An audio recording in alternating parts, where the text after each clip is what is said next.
Hello, wrestling fans, and welcome back to 10 Count. I'm Steve Fall, but on today's edition, I might get a fly swatter because I'm talking to a killer bee. It's jumping Jim Brunzell. How are you doing today?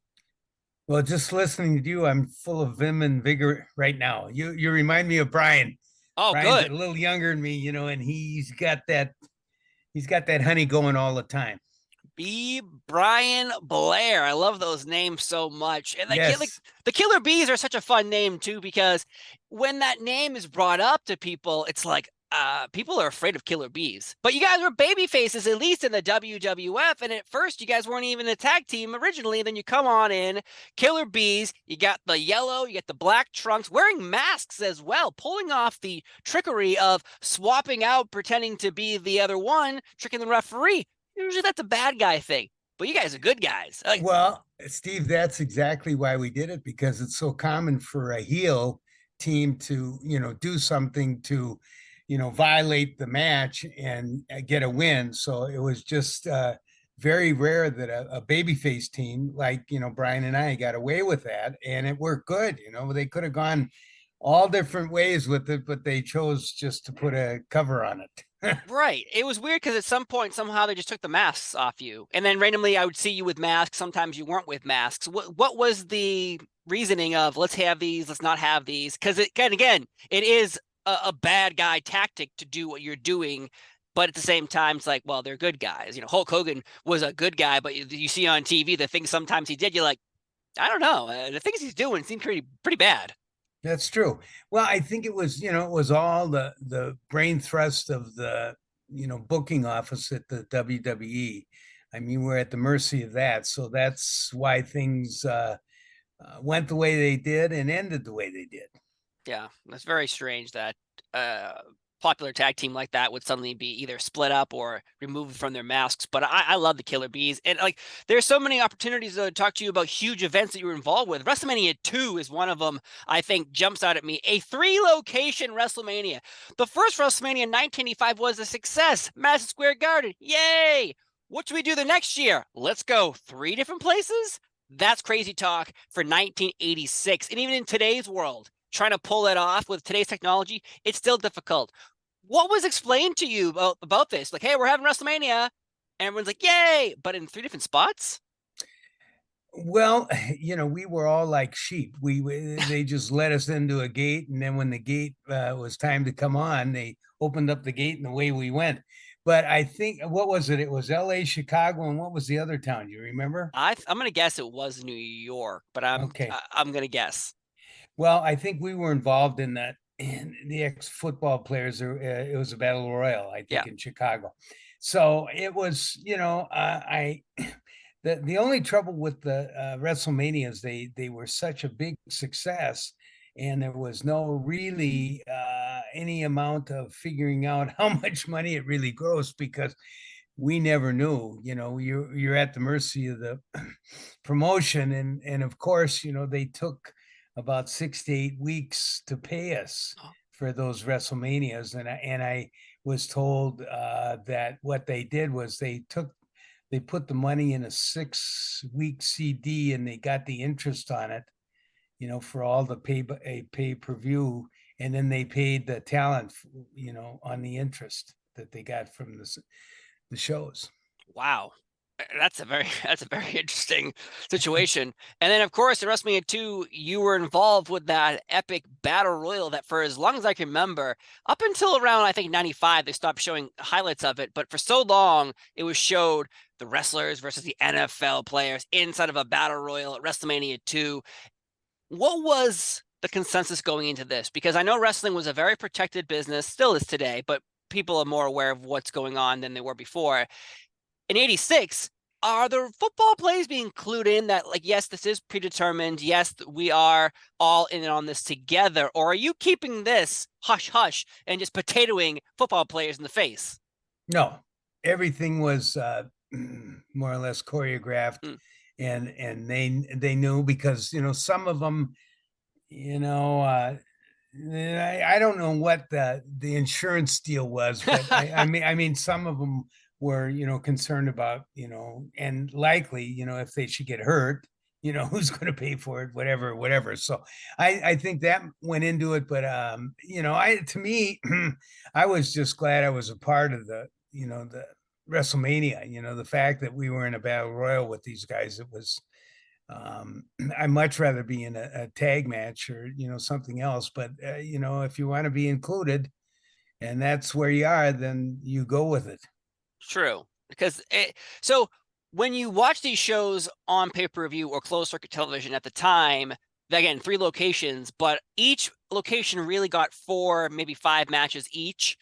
Now you're on this card, but in your location, WrestleMania 2 only had 4 matches.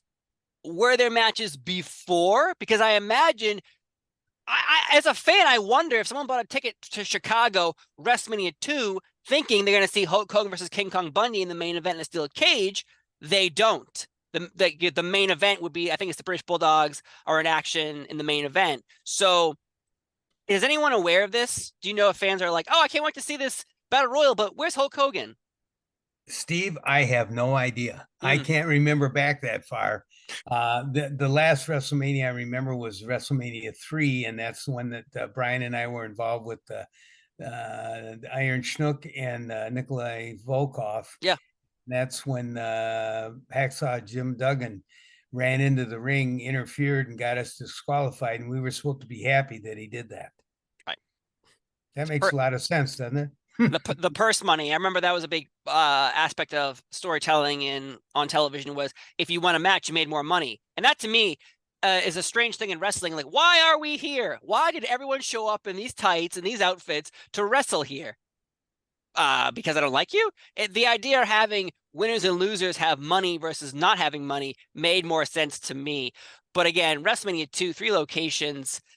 Were there matches before the original broadcast? Because again, like I said, I know they're playing WrestleMania 2 on these big screens and televisions in arenas now, but what was going on? Like, did you stick around after your match to see, or even before, were they playing WrestleMania 2 in different locations while you were there preparing for your match? Because again, you pay for a ticket, you're only getting 4 matches, but the rest of it is on a TV monitor.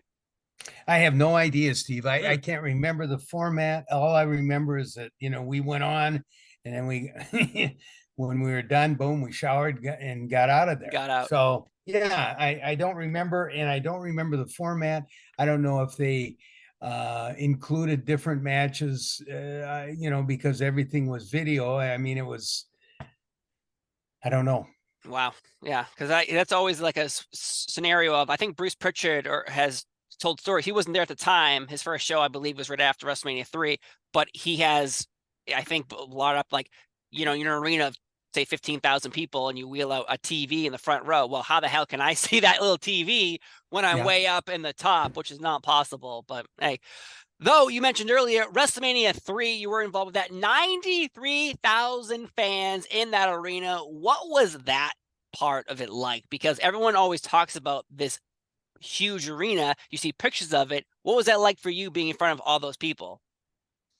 Well, it was sort of exciting because, when they had, 93,000 people there, and the main event was Hulk against Andre, and we had the Killer Bees against Volkov and Iron Iron Sheik. Sheik. Yeah. We were moved around a little bit. We were supposed to be on like second or third, and we wound up being right before the main event. Yeah.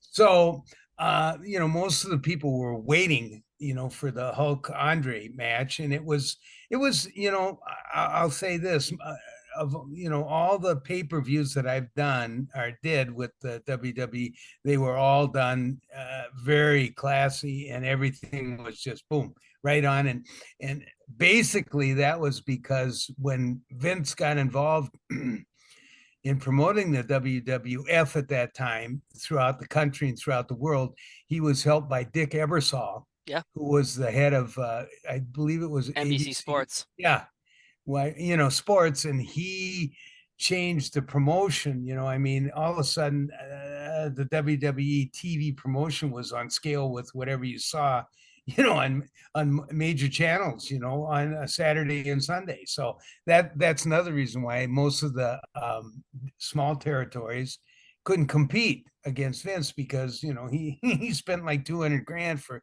TV production, and somebody in Oregon or Texas spent $1,500 for their TV. So consequently it was in the package at the end. Yeah, you can definitely see the difference in, say, we'll start with like WrestleMania 1 to even the first like Saturday night's main events on NBC. Very kind of smoky, kind of dingy look to what wrestling was used to. And then out of nowhere, the lights, the production, the jib camera, the graphics, it suddenly became this package deal where you're right, spending all this money makes your product look like much better, inferior to another organization that maybe has better wrestling, but not production wise. And I think Exactly. that's key to the WWF success in the beginning of going from just a regional company to cable television is you looked like a TV show. You didn't look like a sporting event that was, there are cameras here, but we're not shooting for cameras. We're here having a live event. But I think that's really what brought forth the I guess the WWF's domination in the wrestling Exactly. business. That was it. But Well, it's a time too, though. Everyone still brings up the fact, the WWF invented events to compete with Crockett on the same day of events, with pay-per-views airing on the same days and things like that. Is there a friendship between wrestlers in one company to another, or as we have been believed for years that there's a rival between companies, or is it just, hey, it's good for the gander if we're both competing against each other because it looks like we're fighting, which creates, allegiance. well, as far as the talent didn't really care. We didn't care what was going on with the NWA or the WWC or whatever the hell it was. Yeah. And but the promotion surely cares. I mean, they're no matter what they say, they want to squish the other guy. I mean, that's what Vince did. When he first started with Hulk, in 1982 or 83, there was 26 territories you could wrestle in this country. And when Vince got done, it was just him in Atlanta. I mean, Ted Turner. And so all of a sudden, if you're, somebody in your prime and you want to continue wrestling, you have to go to the WWE. And when we went there, there was 60 guys, all top of the line, all main eventers from all over the country. And Vince ran 3 towns a night with 20 people in each town. And this went on for at least 3 years. And I just talked to Kenny Patera, like I said yesterday. And, Temptera, there he and is. yes, the world's strongest man and the world's last angry man. So and I asked him, I said, Ken, do you have any idea how many days a month you averaged? And he told me 25. And I told him, I went through all my books, and I went through, Brian and I were booked 27 days a month for 3.5 years.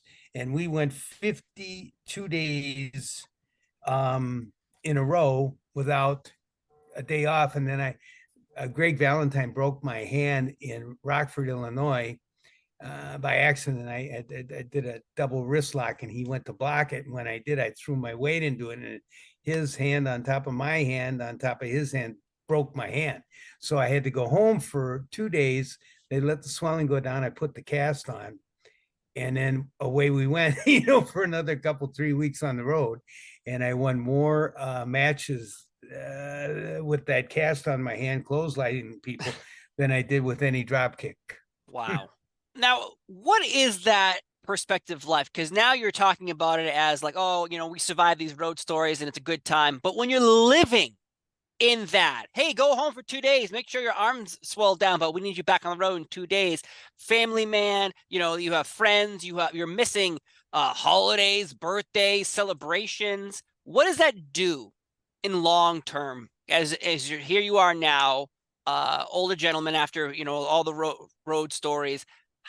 What does that do to you in your relatives and friends and family? Because it's fun to talk about now, But at the time, I can't imagine it being a good time for people who are close to you. No. Well, it did two things. It either made your family stronger or made your family weaker. Mm. I was blessed because my wife did just an incredible job with our kids. We never had any trouble with our kids.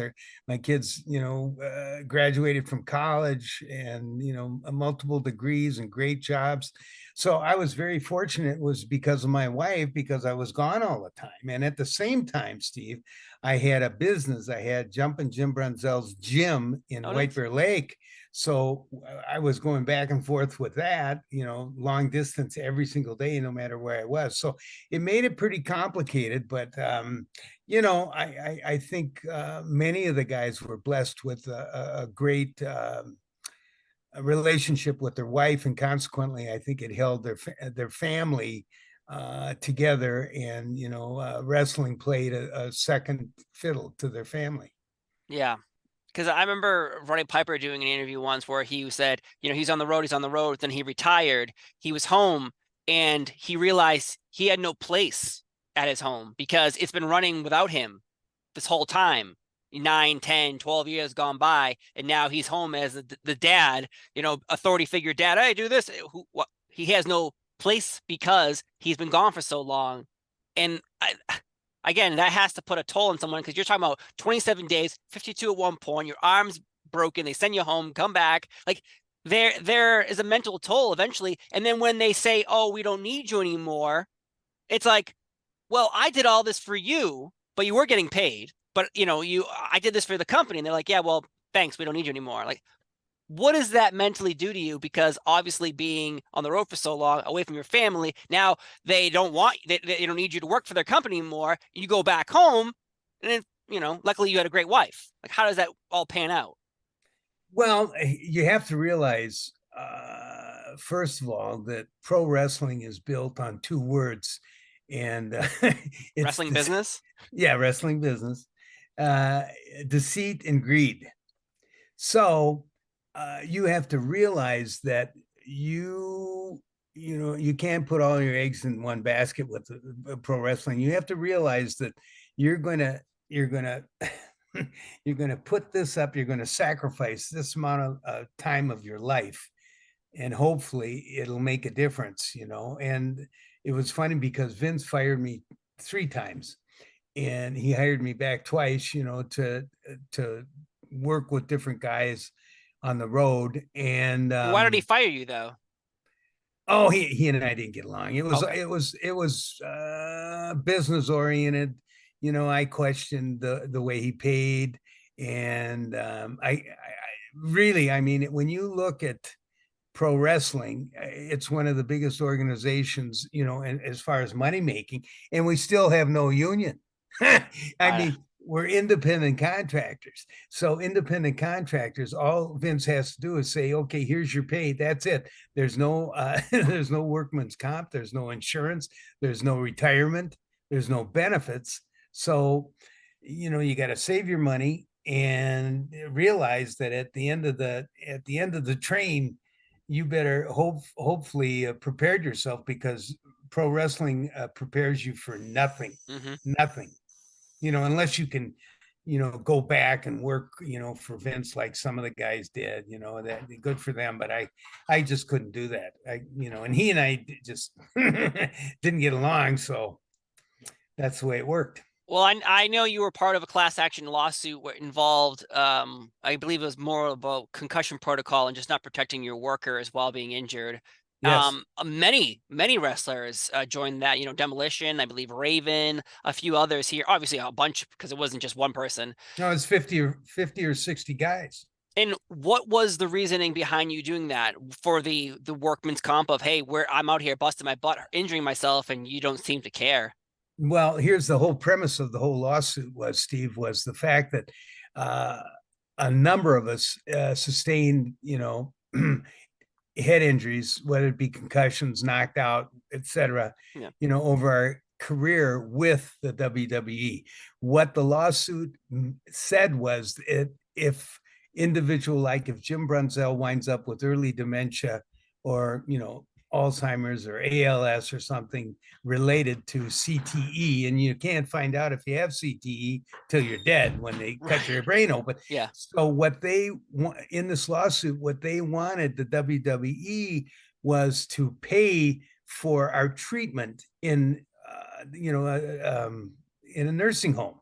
That's basically what it was. There was no upfront money. It was basically saying, hey, if Jim Brunzell has Alzheimer's or early, dementia, and he's got to go to assisted living, we'd like the WWE to contribute, and it's, Hmm.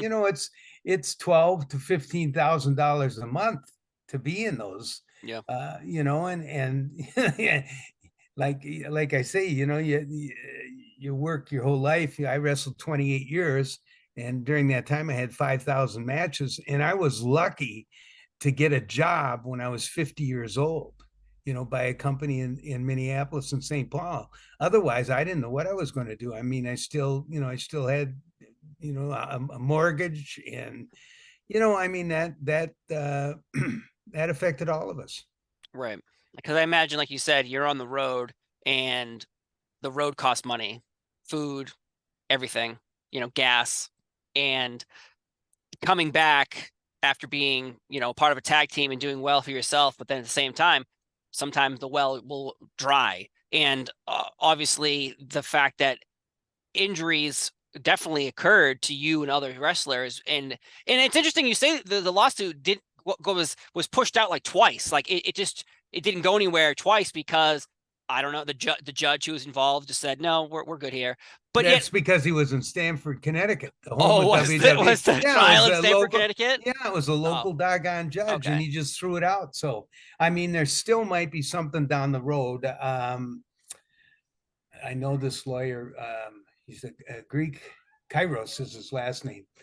And I think he was still working on it. But like I said, there was 50 to 60 uh, members, talent on this lawsuit that all had some impaired injury Yeah. over the course of 15 to 20 years. So I hope that they resurrect that sucker, because I think that's the least that we can expect from the WWE.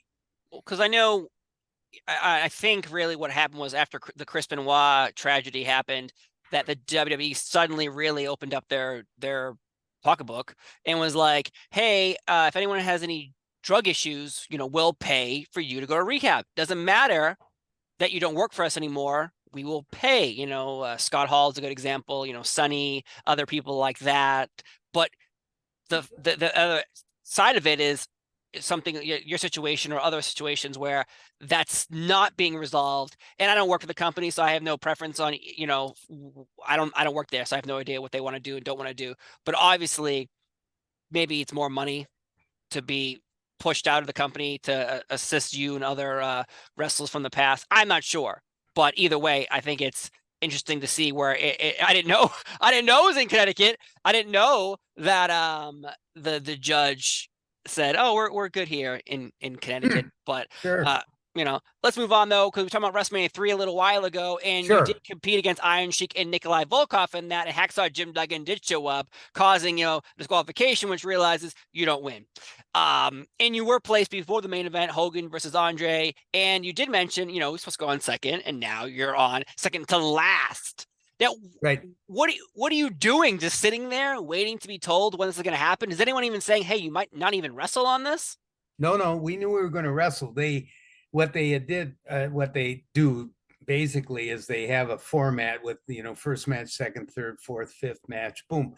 And then occasionally, because of the timing of TV and how much time they required for each one, they'll shift them around a little bit. Mm. So that's why I think we got shifted from second or third to fifth or something like that, whatever the matches were. But There's a lot of matches on that card. I think it's like yeah, 15. yeah, I think it was okay. We had an idea, and we had wrestled the Sheik and Volkov before, so yeah, I think we were all professional enough to know what we had to do, and we did it. It's just that I didn't like the finish that well, because why would a team be happy that another wrestler ran into the ring and got you disqualified? Yep.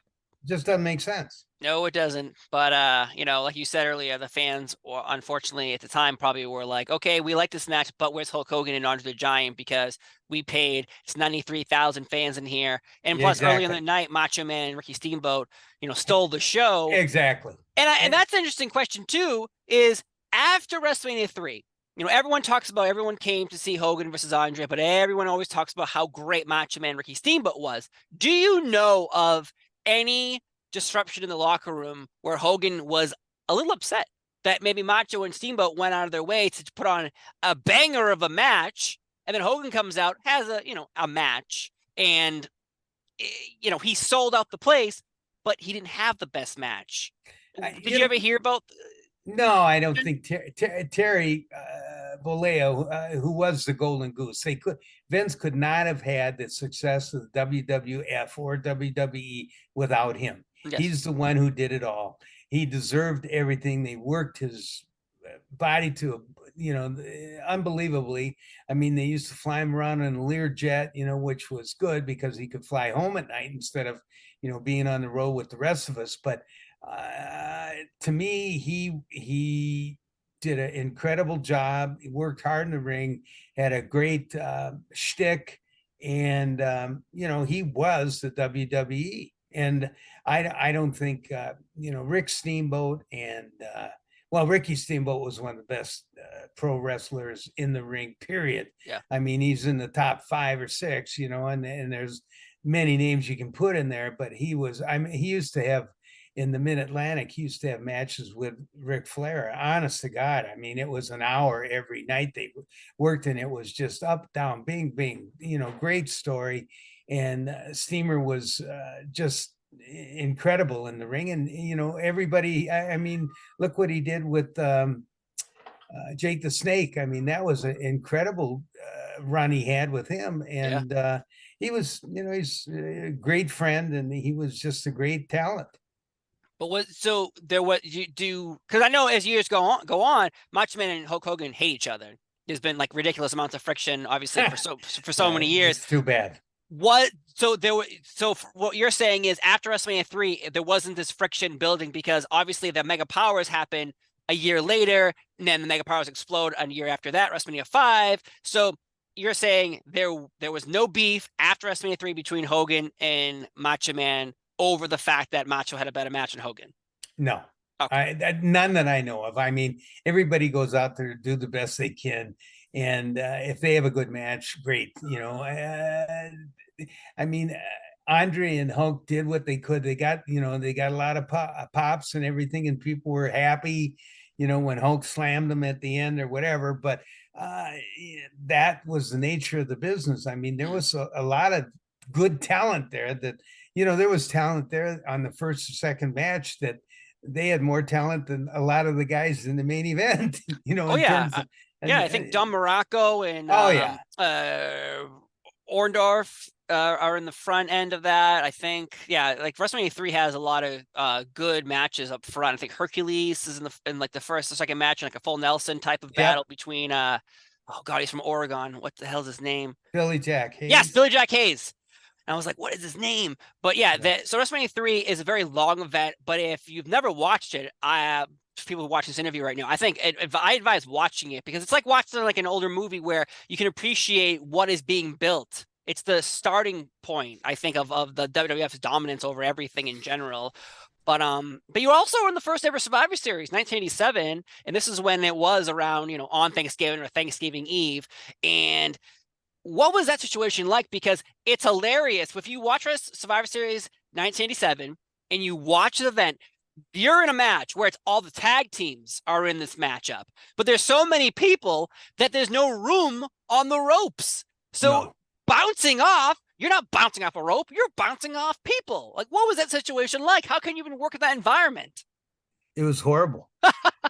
Because basically, if you have, and that, see that was Vince's answer, and George Scott, who was the booker at that time, he just figured, well, we'll just have all these tag teams in there and Mm. just have like a runoff. And I mean, it was pretty chaotic.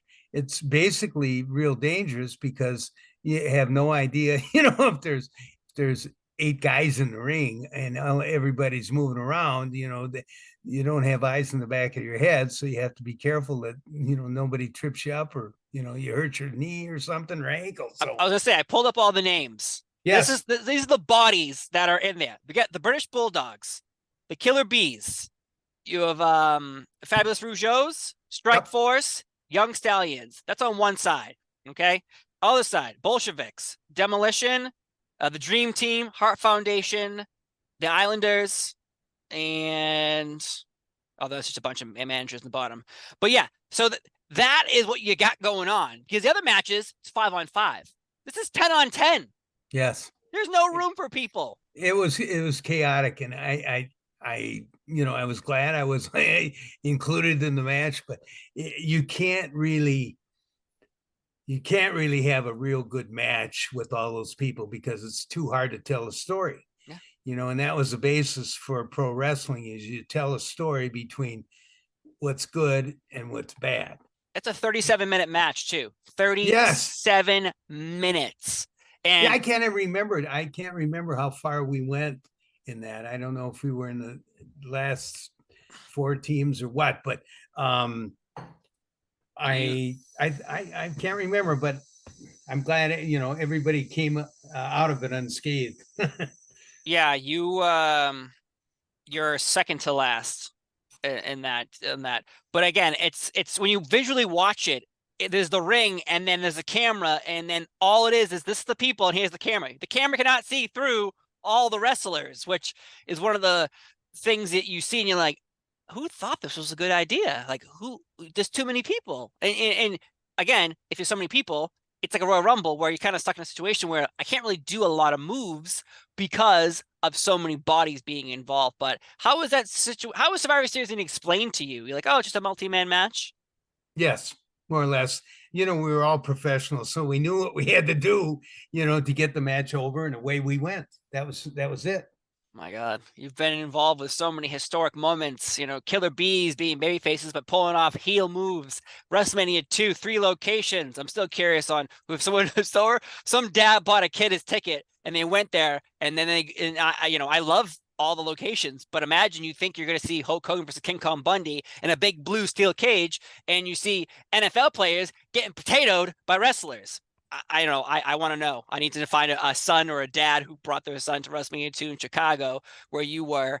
93,000 fans at WrestleMania 3. You've been involved with so many historic moments. Is there one that jumps out at you the most out of any, not even the WWF, anything, road stories, on anything? Like, what jumps out when you first think about your career, when someone's like, oh, well, what's something that you really remember that jumps out and goes, oh man, that was a good time? Well, I had a match, and this was in St. Paul, and this must have been in 19, oh, I want to say either 77 or 78 or 81. And it was with Nick Bockwinkel. Oh, Nick yeah. Bockwinkel was a great champion. And it was in St. Paul, which is, 7 miles from my house here. And we had an hour draw. And it was a hell of a match. And I mean, I had 3 hour draws it's funny, with Bockwinkel, I had 3 hour draws with Ric Flair. I had 3 hour draws with Harley Race. And I had a couple with Jimmy Snuka. And I had, believe it or not, the worst match I ever had was an hour draw with Khosrow Vaziri, the Iron Sheik. Oh, But wow. the match I had with Nick was incredible. I mean, and he was 15 years older than me, 17 years older than me. And he was in great shape, 6'2", 250. And I mean, we went round and round and round for 60 minutes. And at the end, I could barely breathe, but we got the match over, and it was probably one of the best matches I ever had. Yeah, Nick Bockwinkel is someone I feel like randomly gets the credit he deserves. And I don't know why. Maybe it's a generation thing, or there's not enough video out there, and the WWF, well, E has a history of changing the history. So maybe, you know, they don't want to acknowledge it. Someone who's much more famous in a different company than they were somewhere else. But all I have to say is it's been an honor and a privilege sitting here with Jumpin' Jim Brunzell from the Killer Bees. Seriously, what a day. Hey, what'd you do today? Oh, yeah, you know, just it was a normal day. Woke up, you know, brought my kids to school, then talked to Jumpin' Jim Brunzell from the Killer Bees. Yeah, that was a good day. But I just want to say it's been a pleasure and honor talking to you. Thank you for sharing your road stories, your WrestleMania stories, Survivor Series with those damn people of, you don't watch the match, just watch the visual of the camera trying to look through all those people. It's not possible. But I want to say it's been a pleasure. I've been Steve Fall. He's been Jumping Jim Brunzell. Have a wonderful day, and we'll see you next time. Bye-bye. Thanks, Steve. And we'll edit there.